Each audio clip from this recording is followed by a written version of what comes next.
राधे राधे दोस्तों। आज योगिनी एकादशी का व्रत है।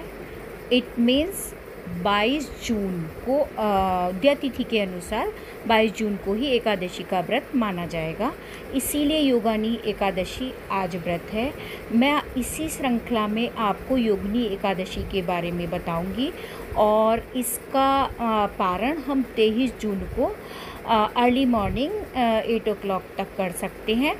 आषाढ़ मास के कृष्ण पक्ष की एकादशी को योगिनी एकादशी कहते हैं।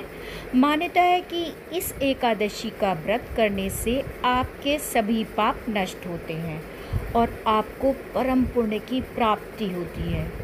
योगिनी एकादशी के व्रत में विधि विधान से विष्णु भगवान की पूजा की जाती है और व्रत कथा का पाठ किया जाता है। कहते हैं इस कथा का पाठ करने से योगिनी एकादशी का व्रत पूर्ण माना जाता है। तो मैं आपको योगिनी एकादशी का महात्म्य सुनाती हूँ, ध्यानपूर्वक और भक्ति भाव से सुनिए।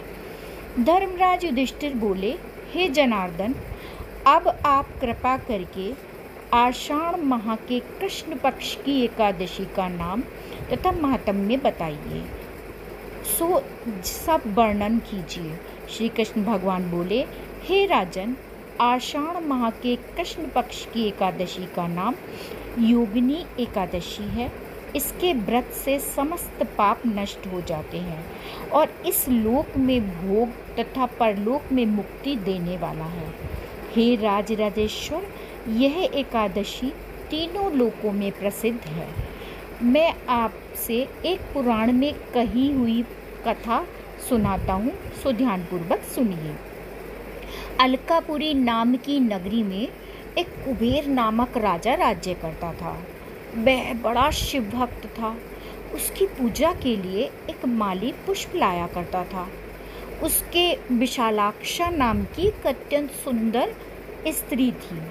एक दिन वह मानसरोवर से पुष्प ले आया, परंतु कामासक्त होने के कारण पुष्पों को रखकर स्त्री के साथ रमण करने लगा और दोपहर तक न आया। जब राजा कुबेर को उसकी राह देखते देखते दोपहर हो गई तो उसको बहुत क्रोध आया। अपने सेवकों को उसने आज्ञा दी, तुम लोग जाकर हेममाली का पता लगाओ कि वह अभी तक पुष्प क्यों नहीं लाया। जब यक्षों ने उसका पता लगाया तो वे कुबेर के पास आकर कहने लगे, हे राजन, वह माली अब तक अपनी स्त्री के साथ रमण कर रहा है। यक्षों की इस बात को सुनकर कुबेर ने हेममाली को बुलाने की आज्ञा दी। हेममाली राजा कुबेर के सम्मुख डर से कपकपाता हुआ उपस्थित हुआ और प्रणाम किया। उसको देखकर राजा कुबेर को बहुत क्रोध आया। उसने कहा, हे पापी, महानीच कामी, तूने मेरे पूजनीय ईश्वरों के भी ईश्वर शिव जी का भी अनादर किया है। इससे मैं तुझे श्राप देता हूँ कि तू स्त्री का वियोग भोगेगा और मृत्युलोक में जाकर कोढ़ी हो जाएगा। कुबेर के श्राप के प्रभाव से वह उसी क्षण स्वर्ग से पृथ्वी पर गिरा और कोढ़ी हो गया। उसकी स्त्री भी उसी समय अंतर्ध्यान हो गई। मृत्युलोक में जाकर उसने महान दुख भोगे, परंतु शिव जी की भक्ति के प्रभाव से उसकी बुद्धि मलिन न हुई। वह हिमालय पर्वत की ओर चला गया।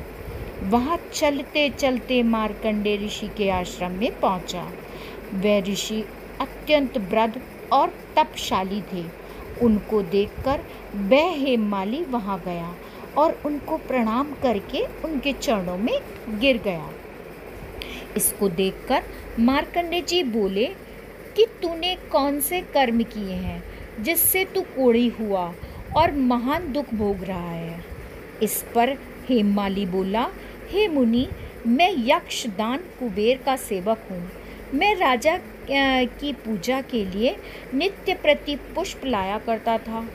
एक दिन अपनी स्त्री के साथ विहार करते करते देर हो गई और दोपहर तक पुष्प लेकर न पहुँचा। उन्होंने मुझे श्राप दिया कि तू अपनी स्त्री का वियोग भोग और मृत्युलोक में जाकर कोढ़ी बन तथा दुख भोग। इससे मैं कोढ़ी हो गया हूँ और महान दुख भोग रहा हूँ। अब आप कोई ऐसा उपाय बतलाइए जिससे मेरी मुक्ति हो जाए। इस पर मार्कंडे जी ऋषि बोले कि भाई तूने मेरे सम्मुख सत्य वचन कहे हैं, इसीलिए मैं तेरे उद्धार के लिए एक व्रत बताता हूँ। यदि तू आषाढ़ माह के कृष्ण पक्ष की योगिनी नामक एकादशी का विधि पूर्वक व्रत करेगा तो तेरे सभी पाप नष्ट हो जाएंगे। इस पर हेममाली बहुत प्रसन्न हुआ और मुनि के वचनों के अनुसार योगिनी एकादशी का विधि पूर्वक व्रत किया। इसके प्रभाव से वह फिर अपने पुराने रूप में आ गया और अपनी स्त्री के साथ विहार करने लगा। हे राजन, इस योगिनी की कथा का फल 88 सहस्र ब्राह्मणों को भोजन कराने के बराबर है। इसके व्रत से समस्त पाप दूर हो जाते हैं और अंत में स्वर्ग को प्राप्त होते हैं। इसीलिए योगिनी महान पापों को शांत करने वाली, महान पुण्य फल देने वाली, इसके पढ़ने और सुनने से मनुष्य के सब पाप दूर हो जाते हैं। इसीलिए भक्तों, योगिनी एकादशी का व्रत रखिए और राधे राधे कहते रहिए और मेरे चैनल को सब्सक्राइब करना ना भूलें। राधे राधे।